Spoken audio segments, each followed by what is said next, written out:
Welcome to the Deep Dive. We're the place where we take your sources, we peel back the layers, and really try to uncover the core insights you need to be truly well-informed. That's the goal. Today we're embarking on, well, it's a really fascinating journey into a text that challenges some of our most fundamental assumptions about society, about governance. You've asked us to unpack excerpts from a thought-provoking piece. It's titled Cogito, The Rational Path to Individual Freedom. Quite a title. It is. And specifically, we're looking at its rationalist critique of theocracy, patriarchy, and maybe most surprisingly, the state itself. Right. This deep dive is all about starting from what the author claims is absolute certainty and then logically building outward from there. Tracing this philosophical argument really from its bedrock to some pretty radical societal implications. Yeah, and what's truly fascinating here, I think, is how the author uses just this single, arguably undeniable philosophical premise, like, Descartes' Cogito, ergo sum, I think, therefore I am. The class. It's the absolute classic, and uses that as the bedrock for an entire ethical framework. It's a remarkably bold assertion.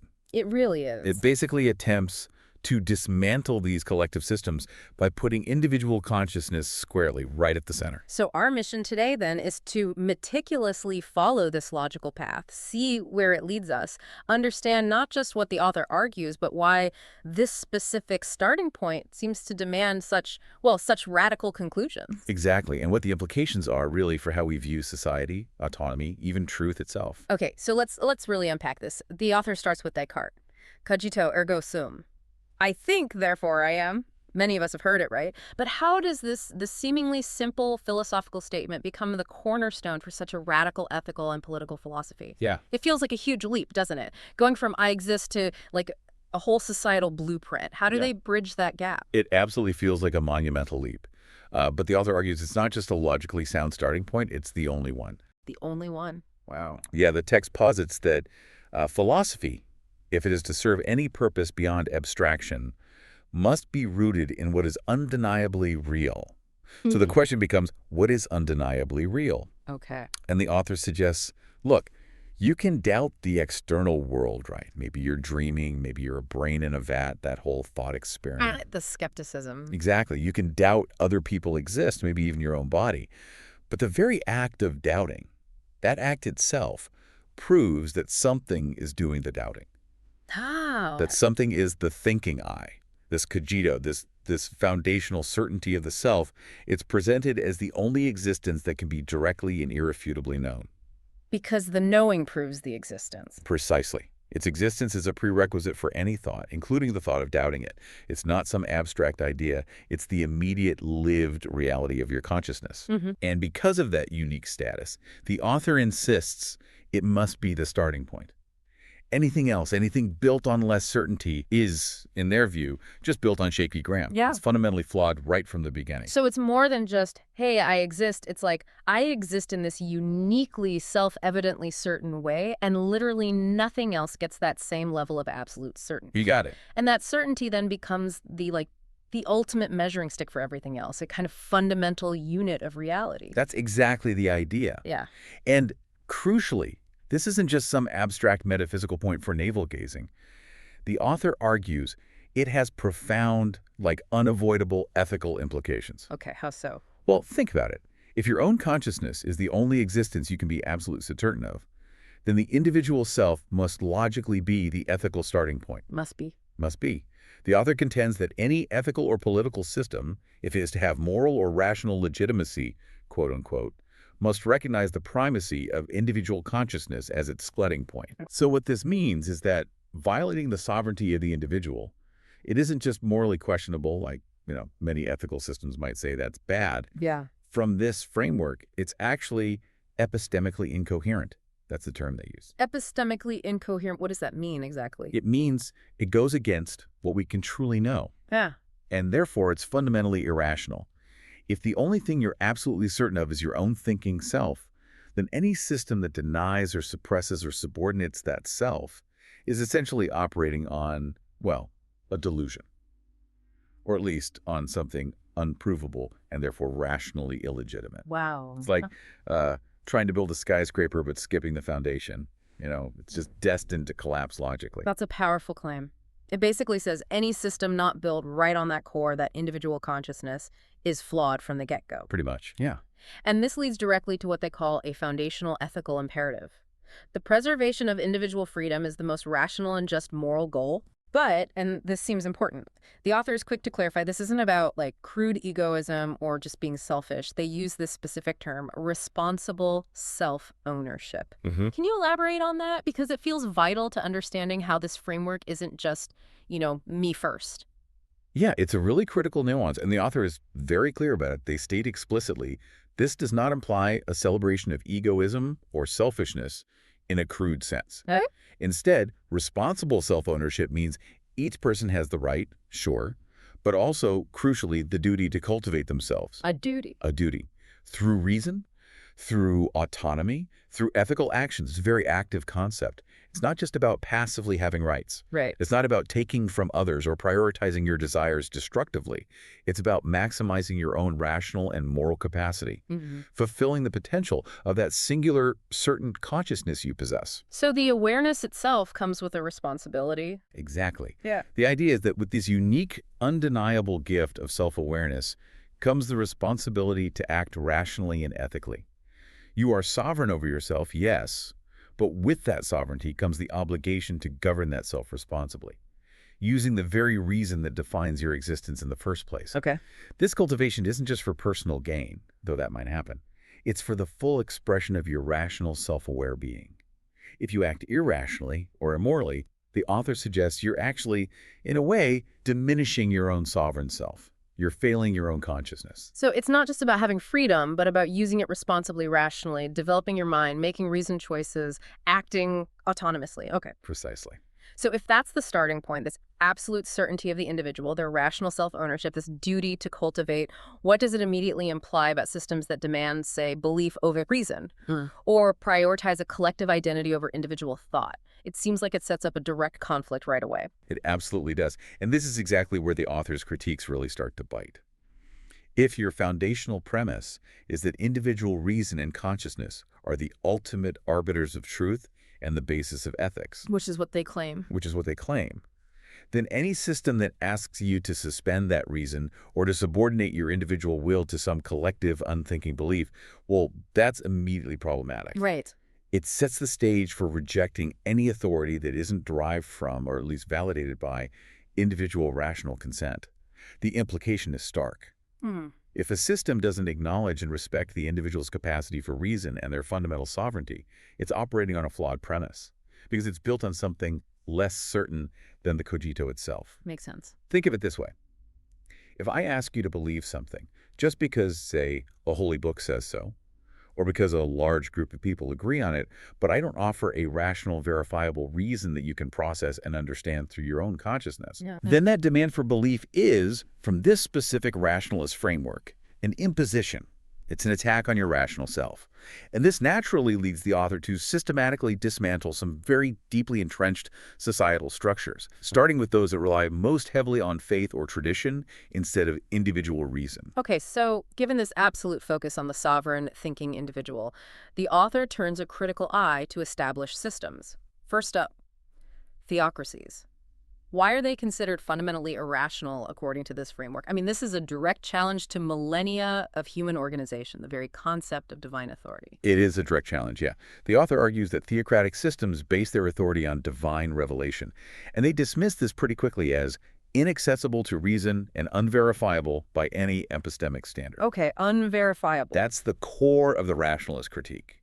If the only thing you can truly know with absolute certainty is your own thinking. Right, the cogito. And if a system bases its laws, its morals, its authority on something that cannot be known or verified through your individual reason, like a divine decree someone claims to have received, then it inherently lacks a rational foundation. It just doesn't connect back to that bedrock certainty. So it's floating, in a sense. Exactly. The text states, these systems demand faith over inquiry, obedience over understanding.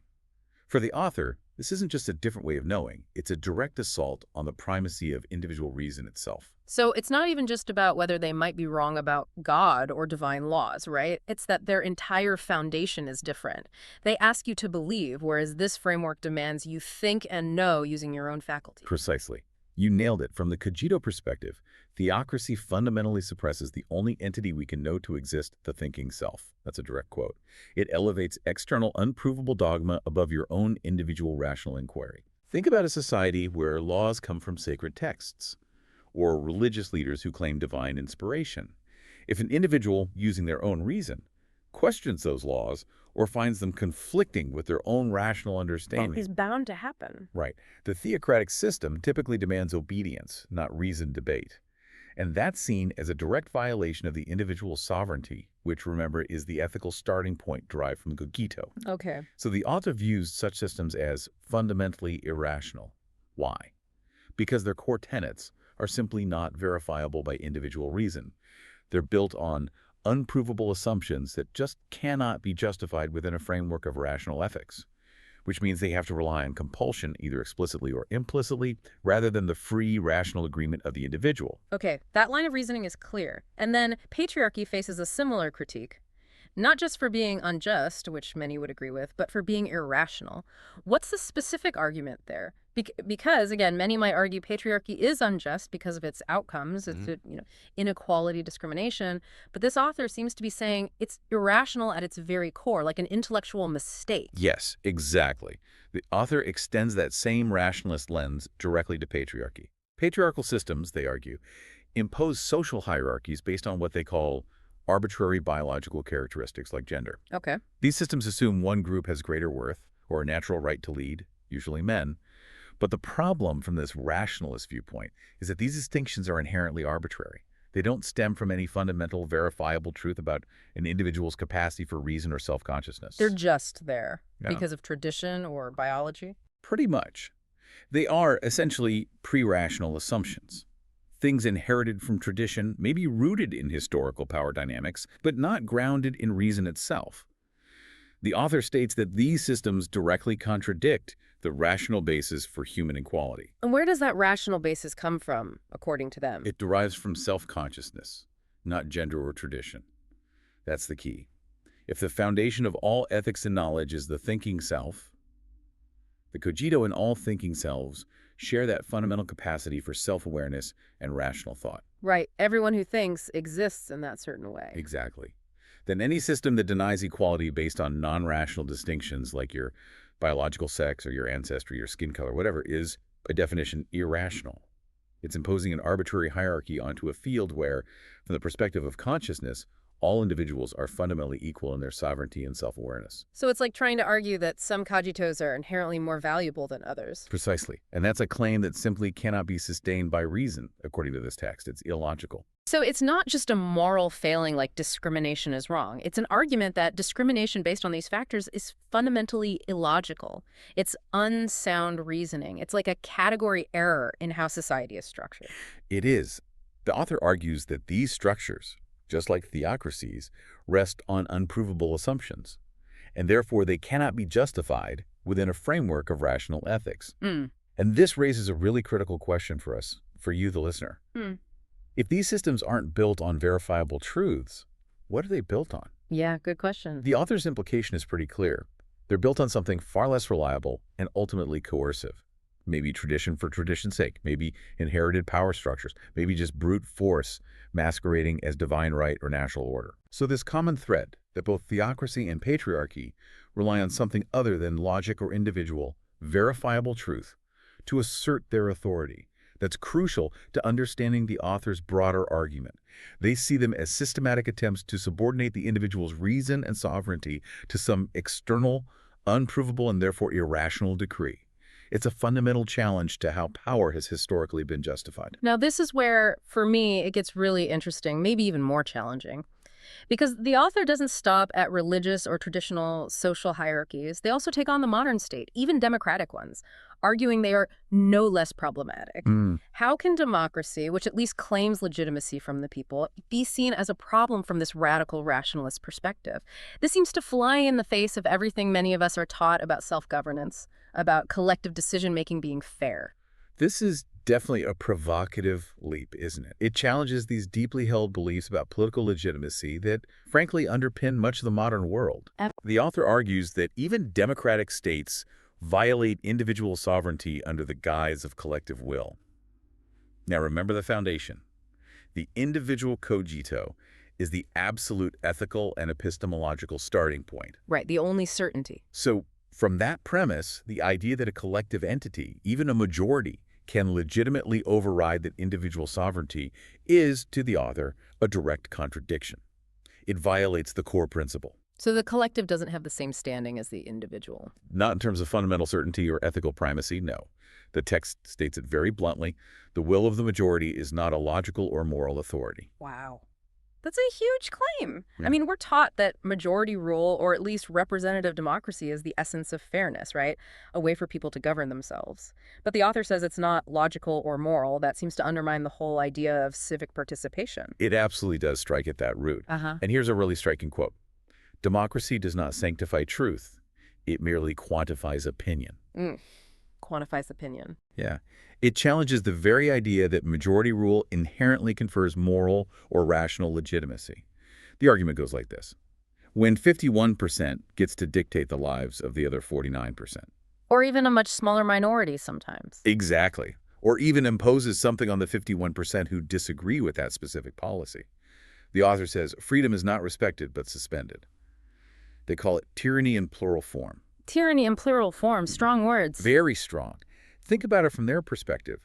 If your individual rational Cogito leads you to a certain conclusion about how you should live, or what moral principles you should follow, or what voluntary agreements you want to make, why should the aggregate opinion of millions of other Cogitos override your fundamental autonomy? Especially, the author might add, if those millions are acting on, say, unreasoned beliefs or short-term interests or just popular sentiment. So it's the individual versus the mass, and the individual's rational will wins. In this framework, yes. The author sees an inherent tension between individual will and collective will. And for them, the individual's rational sovereign will must always take precedence ethically. Any collective decision that compels an individual against their rational, voluntary consent is fundamentally a form of coercion, not liberation. This really challenges that whole notion of a social contract, where we supposedly give up some freedom for collective benefit.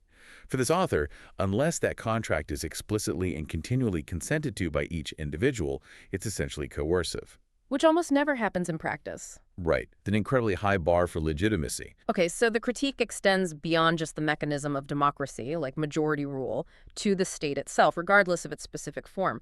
What's the fundamental issue the author has with the state's very nature? If it's not just about how decisions are made, what is it about any state that makes it problematic from this viewpoint? The fundamental issue, as the author sees it, boiling it right down, is that the state functions through coercion. That's the core problem. Yes. Its power, they argue, is ultimately sustained not by logic, not by genuine individual consent in its truest form, but by force. Think about how states operate through taxation, regulation, surveillance, control. The basics of government function. Exactly. Yeah. But look at taxation. Whether you agree with how the money is spent or not, you are compelled to pay. If you refuse, eventually, force is applied. True. Similarly, regulations dictate what you can and cannot do, often backed by penalties. Surveillance monitors compliance. For the author, these are all just different manifestations of external force being applied to the individual, often without their explicit, rational, ongoing consent for that specific action. Even if it's for the greater good. Especially then, perhaps, because greater good is often defined collectively and imposed. Force, from the Cogito perspective, is the absolute antithesis of rational, voluntary interaction. It's an external imposition that doesn't appeal to your reason. It demands your compliance. Now, the author does concede something interesting here. They say, some form of structure may be pragmatically necessary where individuals fail to govern themselves. So they acknowledge that pure anarchy might not be immediately feasible, perhaps because not everyone acts fully rationally all the time. A bit of realism there. A bit, yes. But, crucially, they immediately follow up. This structure, whatever it is, must always remain voluntary, limited, and subservient to individual freedom. Voluntary, limited, and subservient. That sounds very different from most states. Extremely different. It means any legitimate state power, if such a thing can even exist in this framework, must flow directly from explicit, ongoing individual consent, not from some assumed social contract from centuries ago, or from winning an election. That's a standard almost no government meets. Probably none currently. So, if a state's power is fundamentally coercive, as the author claims, and it's not logically derived from continuous individual consent, what does that imply about obeying its laws? That maybe you shouldn't, or only if you personally agree. It suggests that any law you obey, simply because it's the law, rather than because you rationally agree with it and voluntarily consent to its application to you, is actually a violation of your own sovereign self. It's submitting reason to force. Wow. This challenges the very concept of governmental authority as we typically understand it. It suggests that most forms of state power are, from this strict rationalist ethical standpoint, illegitimate. They undermine the very foundation of individual existence, the cogito. It forces us to ask, is any state truly legitimate if it requires coercion, even supposedly for the collective good? And if it does, how does that square with the absolute primacy of the individual? So, okay, we've critiqued theocracy, patriarchy, and even the state, including democracy. It feels like we've dismantled almost everything, all based on this Cogito starting point. What does a rational, just society look like then? If all these familiar structures are irrational or coercive, what's the alternative? The author proposes the open market as a model of rational voluntarism. This feels like a significant pivot. How does the market, something we usually link to economics and commerce, fit into this deeply philosophical framework as like the ideal social interaction? Yeah, it is a pivot, but it's where the author presents their constructive alternative, and it's actually quite ingenious in its logical consistency within their framework. Okay. So, in stark contrast to those coercive structures we just discussed, theocracies demanding faith, patriarchies imposing arbitrary hierarchies, states reliant on force, The author argues that the open market, and they stress when truly free, operates fundamentally on the basis of voluntary exchange. voluntary, that's the key word again. That is the absolute key. When individuals engage in market transactions, ideally, they do so because they both perceive a benefit and they freely consent to the exchange. They're making rational choices based on their own perceived value, their own resources, their own goals. Okay. The author states that individuals, acting in their own rational self-interest, create and distribute value through cooperation, not force. This aligns perfectly with their core principle, that cooperation must always be voluntary, flowing from individual autonomy and rational choice. So the market is seen as the opposite of coercion. Exactly. It's presented as the purest expression of individual sovereignty operating in a collective setting, people interacting based on agreement, not command. Now, it's important to highlight a critical distinction the author makes here, right? Yeah. They are not endorsing unregulated capitalism in its modern, corporate-dominated form. This seems crucial because many people hear open market and immediately think of, well, the problems in our current economic systems. Yes, absolutely crucial to grasp this distinction. The author is very careful to differentiate their concept of the open market from the realities and often the criticisms of modern capitalism. So what are they not talking about? They're emphatically not talking about a system riddled with monopolies where huge corporations wield unfair power. They're not talking about situations where state intervention creates unfair advantages through subsidies, bailouts, regulations that favor incumbents, cronyism. Okay, so it's an idealized form. You could say idealized, or perhaps purified is a better word. The author asserts that voluntary economic interaction, when free from monopolies, cronyism, and state intervention, is the most ethically consistent expression of individual freedom in collective life. Ethically consistent, because it's voluntary. Exactly. It specifies a market structure that genuinely reflects individual choices and interactions based on mutual, uncoerced agreement. It's about a decentralized system. Yeah. Decisions made by individuals freely interacting, rather than being dictated by a central authority or distorted by undue influence from powerful corporations or tilted by government interference. So the market itself becomes a kind of order without orders. That's a good way to put it. The author calls it a non-coercive mechanism of order. It's not championed because it's seen as perfect or guaranteed to produce equal outcomes or even inherently moral in every transaction. It's championed because it respects agency. Agency, the individual's ability to choose. Yes. It's the mechanism where your fundamental sovereignty, your individual cogito, can express itself in creating and exchanging value without somebody else compelling you. Think about a truly free exchange, maybe two individuals bartering goods or services. Both consent, both perceive a benefit. Contrast that with a system where one party is compelled or constrained by external force. maybe through taxation that funds their competitor, or regulations that make it impossible for them to enter a market dominated by a large established company.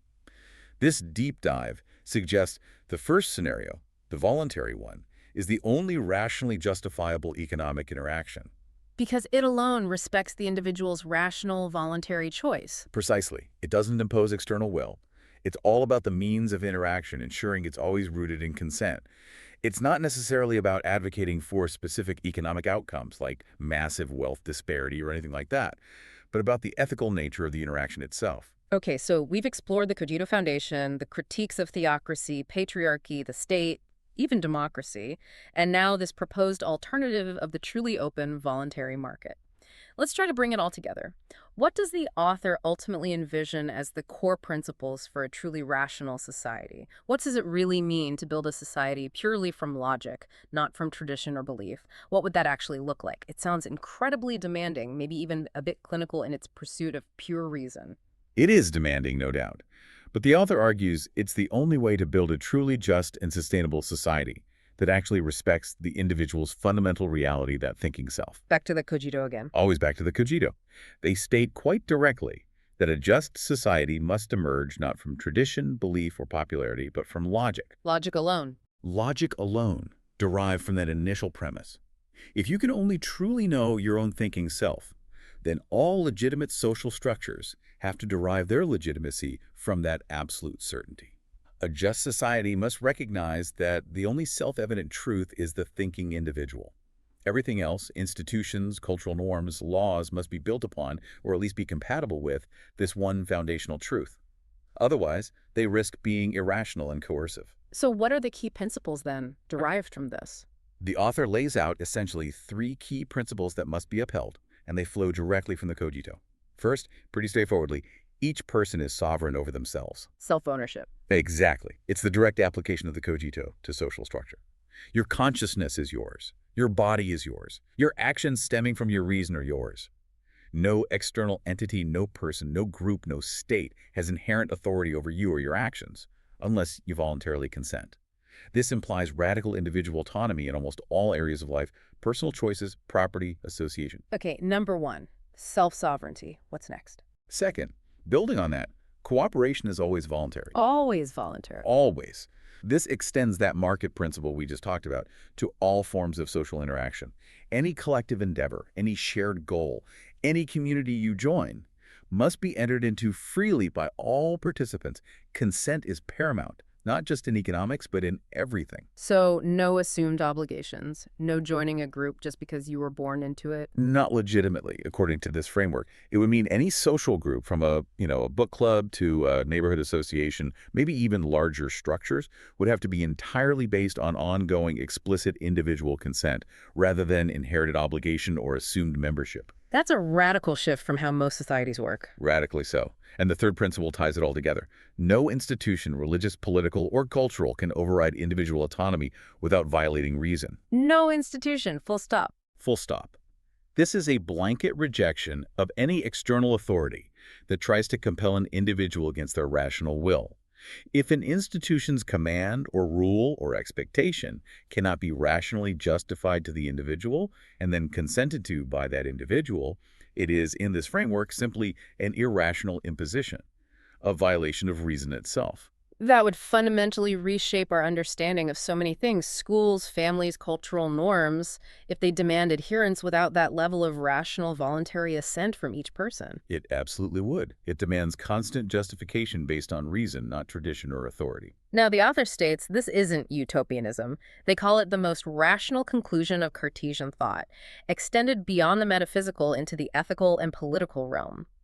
What does that not utopian claim really mean? Especially in the context of such a demanding, maybe idealistic-sounding framework? It sounds like it requires a level of human rationality we just don't often see in the real world. Yeah, that's a great question, because you're right. At first glance, it absolutely sounds utopian. Like, how could this possibly work with real humans? Exactly. But the author's claim that it's not utopianism is crucial to understanding their whole perspective.